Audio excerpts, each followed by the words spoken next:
directivos y el ex editorialista Emilio Palacio. ¿Cómo lo toma la defensa? Bueno, Janet, la verdad era una decisión que la estábamos esperando. Le recuerdo a la ciudadanía que nosotros fuimos a esta audiencia a ser juzgados por un tribunal que no se conformó de acuerdo a la ley, a ser juzgados por un grupo de magistrados que no fueron designados mediante sorteo público, a ser juzgados por un grupo de ministros que ni siquiera había leído el caso. Ayer durante la audiencia quedó demostrado por las preguntas que los jueces hacían que ni siquiera habían leído la propia sentencia que el presidente de la República les ordenó leer. Ni siquiera eso, Janet. Y lo que es peor... ¿Qué pruebas tiene para decir eso? ¿Qué sucedió durante esa audiencia que fue secreta y, o mejor dicho, que no pudo ser registrada? Las preguntas que ellos hacían demostraban su desconocimiento absoluto incluso de la sentencia de segunda instancia. En algún momento el doctor Emilio Romero estaba argumentando la incorrecta interpretación y el incorrecto uso de un artículo de la Ley de Comunicación Española que cita como fundamento el fallo de segunda instancia, y el magistrado oponente preguntó qué tiene eso que ver con el caso, cuando ese artículo fue citado como uno de los fundamentos principales de la sentencia de segunda instancia. Adicionalmente, cuando el abogado Jofre Campaña estaba argumentando por qué la Corte Superior de Justicia de Guayaquil hizo una incorrecta aplicación de la ley al ordenarle al Consejo de la Judicatura que tome acciones administrativas para suspenderlo del ejercicio profesional, el magistrado le preguntó, bueno, ¿y eso qué tiene que ver? ¿Dónde está eso? Cuando eso es algo que ordena la sentencia de segunda instancia, que se lo suspenda, que se lo sancione al abogado Campaña por un incorrecto comportamiento durante la audiencia de segunda instancia. Lo que es peor, la verdad es que no es la primera vez, Janet, que nosotros vamos a una audiencia y sentimos que ni siquiera somos escuchados por los magistrados. El día de ayer fue una audiencia larga porque nosotros suponíamos que teníamos que, si no habían leído el juicio, había que ayudarlos un poco, empaparlos de todos los aspectos procesales y legales que están en el expediente. Pero la decepción fue tal que uno de los ministros llegó incluso a dormirse durante la audiencia. ¿Cuál ministro? Y aquí tengo la foto del señor Paul Íñiguez, completamente, a esa cámara, por favor. Completamente dormido. Vamos a enfocar. No puede ser posible, Janet. Vamos a una audiencia a ser juzgados por ministros que no han sido designados mediante sorteo, por jueces que no han leído el expediente, y encima, en el momento en que tienen que escuchar, en el momento en que deberían considerar los argumentos de la defensa, se duermen. ¿Qué le está pasando al país? ¿Y cómo hicimos para despertar al juez dormilón? Bueno, hubo que toser, hubo que alzar un poco la voz, pero la verdad es que la decepción fue grande. Y le repito, la verdad es que no es la primera vez que vamos a una audiencia en este caso y sentimos que los ministros ni siquiera escuchan. Le repito, y aquí llegó al extremo este señor de haberse quedado dormido, ¿no? Mauricio,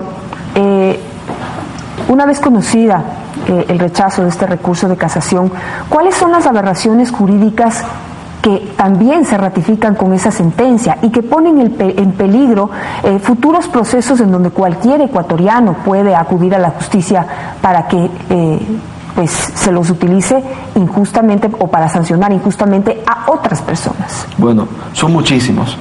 Me gustaría comenzar por el tema de la desproporcionalidad de la sanción y de la pena. Al terminar la rueda de prensa tuve el desagrado de escuchar al presidente de la República decir que él incentiva a cualquier ciudadano ya a irse contra cualquier radio, televisión, periódico que lo ofenda o que sienta que lo ofenda, y que ya no solo se podía ir contra el periodista que escribe la nota o que hace una entrevista, sino también contra los dueños o directivos del medio. Lo gravísimo de esto de aquí, en primer lugar, es que se consolida una desproporcionalidad en los pedidos de indemnización que puede formular alguien por el hecho de sentirse agraviado.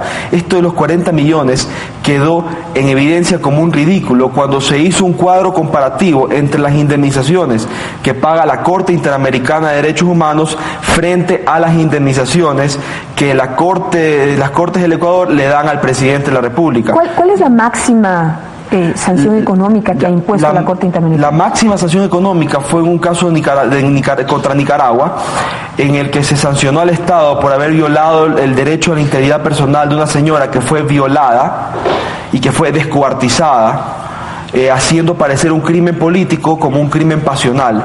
Y en ese caso, donde la señora fue violada y descuartizada, la Corte Interamericana ordenó el pago de una indemnización de $600.000, que es uno de los topes a los que ha llegado la Corte Interamericana. Como usted podrá ver, pues no hay ni punto de comparación con los 40 millones que han ordenado que se pague el presidente de la República. Adicional, en el caso de los hermanos Restrepo, en el caso de los hermanos, es un caso que no $1 millón por cada uno. Sí, pero eso es un caso que lo resolvió el Estado motu propio. O sea, no fue una sentencia de la Corte Interamericana, sino que fue el Estado el que voluntariamente llegó a un acuerdo con el padre de los señores Restrepo, y ahí sí efectivamente la indemnización fue de $1 millón. Pero nuevamente, no se compara con los 40 millones que el presidente de la República pide en este caso. Ni con los 80 que pedía, ¿no? Igualmente, de ninguna manera. Adicionalmente, se dijo algo sumamente grave. Se dijo por parte de la defensa, y fue aceptado por los jueces, que la jurisprudencia de los organismos internacionales de derechos humanos, como la Corte Interamericana o las opiniones consultivas de la Comisión, no tienen ningún valor para el Estado ecuatoriano, que son declaraciones referenciales, de buena voluntad, que depende ya del juez interno tomar o no en consideración. Eso es algo sumamente grave que contradice expresamente lo que ha dicho la Corte Interamericana, porque la Corte Interamericana, en una serie de casos, se me ocurre uno, Almonacid contra Chile, ha dicho que no solo es vinculante el convenio, sino también la interpretación que hace del convenio el órgano de justicia reconocido como jurisdiccional por la propia Convención Americana, y los jueces aceptaron estos argumentos de que esa jurisprudencia no tiene valor alguno para el Estado, que lo vinculante es la Convención y que lo que diga la jurisprudencia los tiene sin cuidado. Adicionalmente, se consolidó la posibilidad de acusar a una compañía anónima dentro de un juicio penal. Se lo responsabiliza de haber cometido un delito. Exactamente, y lo que más sorprendió realmente a la defensa fue que a lo largo de toda la exposición del señor Allenberg Vera, él haya dicho que no se acusó a la compañía anónima, que no se la acusó. Luego, en el espacio de contrarréplica, demostramos documentadamente que hay 7 acusaciones en la querella contra la compañía anónima, y aún así los jueces, contra el documento real, se dijeron que no había habido una acusación a la compañía anónima, pero que de todas formas ella había sido instrumentalizada y que había que pagar los 40 millones, y que esa era una suma hasta baja, considerando el daño que se había causado al presidente de la República. Eso fue lo que dijo la defensa y lo que fue aceptado por los jueces. La verdad es que es una lástima que se haya perdido la oportunidad de reivindicar el academicismo que tanto hace falta aquí en el Ecuador. Hemos sido, por este caso y muchos otros, el hazmerreír de la comunidad internacional, y esa oportunidad que tenían los jueces de reivindicar la seriedad, la imparcialidad, la independencia, ya se ha perdido. Este ya es un caso no solo sobre libertad de expresión. El día de ayer quedó demostrado que este es un caso sobre todo de independencia de poderes. Ayer el presidente de la República, y como lo escuchamos al inicio de este programa, dejó abierta la posibilidad de que ya una vez confirmada la sentencia, él se pueda hacer un análisis político del caso y determinar que se elimine la cárcel y el dinero. ¿Han contemplado esa posibilidad? ¿Qué posición tomará la defensa, los hermanos Pérez? Desde el día de ayer en que se dictó la sentencia condenatoria contra los directivos del diario y contra el señor Emilio Palacio, los análisis políticos que haga el presidente de la República no tienen importancia alguna. ¿Por qué? Porque dictada la sentencia de casación, ya podemos acudir a los organismos internacionales a reclamar la justicia que nos ha sido negada aquí en el Ecuador. El caso Universo recién comienza ahora, Janet, porque recién ahora vamos a poder ir a las cortes donde Correa no pone jueces. Recién ahora vamos a poder ir a las cortes donde el gobierno no tiene influencia. Recién ahora vamos a poder ir a las cortes donde los magistrados no se dejan atemorizar por la presencia de ministros y asambleístas y por los gritos de gente que está fuera del Palacio de Justicia como si fuera un partido de fútbol. Recién ahora, el caso del Universo recién comienza.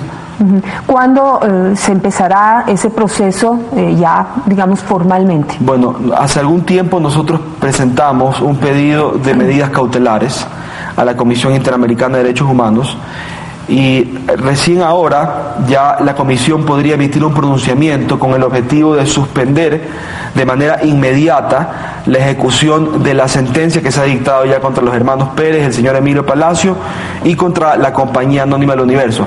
Afortunadamente, las dos instancias adicionales, o los dos recursos o acciones adicionales que la defensa tiene según el derecho interno, que es el recurso de revisión y la acción extraordinaria de protección ante la Corte Constitucional, no deben ser agotados para acudir a los mecanismos internacionales, porque según la jurisprudencia constante de la Corte Interamericana, los recursos que no suspenden la ejecución del fallo no tienen que ser agotados para acudir a la instancia internacional a reclamar justicia. Entonces, por lo tanto, no vamos a acudir ni a la Corte Constitucional ni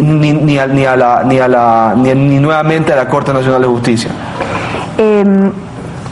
Internacionalmente, pues ya se han hecho varios análisis que difícilmente se perdería un caso como estos, con todas las pruebas que se tienen, muchas de las cuales han sido seguidas paso a paso por distintas organizaciones internacionales y por la misma Corte Interamericana, la Comisión Interamericana de Derechos Humanos. Pero ¿qué pasaría si puede darse la posibilidad de que el gobierno nacional no quiera cumplir con esa sentencia que ordene este organismo internacional? Estamos viendo el caso de Jesús Vélez y Panamá. Lo ha tenido esperando años, 2, 3 años, por una sentencia en donde él demostró que le fueron violados sus derechos humanos. Jesús Vélez, un migrante ecuatoriano que pasando por Panamá fue detenido ilegalmente. Puede suceder lo mismo aquí en el Ecuador. Sinceramente no creo que el presidente Correa vaya a querer rebajarse al nivel de Fujimori. Yo dudo mucho que él vaya a negarse a cumplir una decisión de un organismo internacional que ha sido ratificado por el propio Estado ecuatoriano. Adicionalmente, si bien no hay mecanismos de coacción para hacer cumplir una decisión de la Comisión Interamericana de Derechos Humanos, sí hay mecanismos diplomáticos que podrían adoptar el resto de Estados miembros de la OEA para exigir el cumplimiento de un tratado que es parte de la Organización de Estados Americanos. Y de hecho lo dijo la propia jefa de Relaciones Exteriores de la Unión Europea. Hay mecanismos diplomáticos para hacer cumplir al Estado ecuatoriano sus compromisos en materia de libertades y derechos humanos. Como le repito, si bien no hay mecanismos para hacer cumplir mediante la fuerza esta decisión, sí hay vías diplomáticas para que el resto de Estados miembros de la comunidad internacional le exijan al Estado ecuatoriano respetar a los derechos humanos y respetar los tratados internacionales. Pero le repito, no creo que el presidente Correa se quiera poner tan en evidencia y quiera rebajarse ya de frente al nivel de un tipo como Fujimori, que en algún momento quiso denunciar o renunciar al Pacto de San José por no cumplir una decisión de la Corte Interamericana. Los hermanos Pérez ya han manifestado en varias ocasiones que no tienen los 40 millones que el presidente Correa solicita. Y eso genera mi siguiente pregunta: ¿qué pasará con el diario? Bueno, el diario continuará. El diario ha permanecido 90 años, ha sobrevivido a algunas dictaduras y no le quepe la menor duda que continuará así. Le repito, la Comisión Interamericana ya está facultada para dictar medidas cautelares urgentes e inmediatas, en este caso, para suspender la ejecución de la sentencia. Nosotros confiamos en los organismos internacionales, confiamos en que allá vamos a poder encontrar la justicia que nos ha sido negada aquí, y confiamos en las pruebas que sí hemos podido presentar ante el sistema interamericano. Yo realmente y francamente no dudo que la Comisión vaya a emitir un pronunciamiento solicitándole al Estado que se abstenga y se inhiba de ejecutar una sentencia que puede llevar a la quiebra a uno de los diarios más importantes del país, ¿no?